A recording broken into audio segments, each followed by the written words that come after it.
Dans le but de résoudre les conflits dans les pays du Moyen-Orient, le secrétaire général de l'ONU, Antonio Guterres, a effectué une tournée dans les pays arabes qu'il a menée en Égypte et en Libye.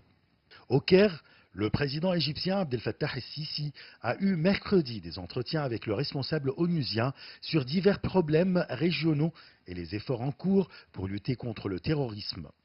Al-Sisi et Guterres ont discuté des récents développements dans la région du Moyen-Orient, en particulier en Libye, en Syrie et au Yémen.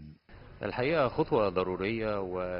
secrétaire général de l'ONU a discuté avec le président égyptien des derniers développements dans la région, notamment au Yémen, en Syrie et dans les territoires palestiniens.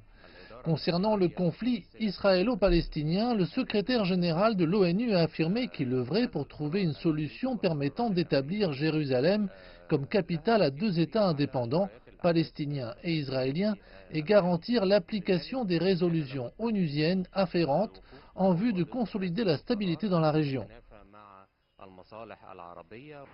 Dans une conférence de presse qu'il a tenue au Caire avec le ministre égyptien des Affaires étrangères, Sameh Choukri, Guterres a indiqué que le Golan est un territoire syrien occupé, ajoutant que l'ONU œuvrera pour préserver l'intégrité territoriale de la Syrie. Il a fait savoir que l'organisation internationale œuvre pour éviter tout effet négatif résultant de la proclamation américaine. L'Organisation des Nations Unies, qui représente la légitimité internationale, transmet un message clair au monde qu'elle s'oppose à toute décision unilatérale, y compris la reconnaissance américaine de la souveraineté d'Israël sur le plateau du Golan et la reconnaissance de Jérusalem comme capitale d'Israël. Ayant le soutien du Caire à résoudre le conflit libyen par la voie politique, Antonio Guterres s'est ensuite rendu en Libye en prévision d'une conférence nationale parrainée par l'ONU qui devrait ouvrir la voie à des élections pour mettre fin aux années de chaos en Libye.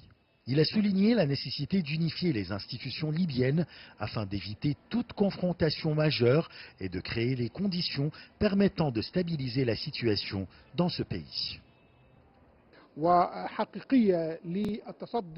L'ONU avait annoncé en février dernier un nouvel accord conclu à Abu Dhabi entre le président du Conseil présidentiel du gouvernement d'union nationale, Fayez al-Sarraj, et le maréchal Khalifa Haftar en vue d'unifier les institutions et l'organisation d'élections avant la fin de l'année.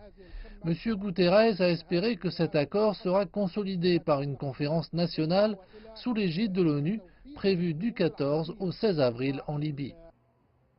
Cette réunion est appelée à dresser une feuille de route, à même de sortir la Libye d'une crise politique et économique sans précédent depuis 2011. Cette tournée effectuée par le responsable onusien reflète l'intérêt de l'organisation internationale à résoudre les conflits arabes et à combattre le terrorisme dans la région. Ashraf Massoud pour CGT1 français, Le Caire, Égypte.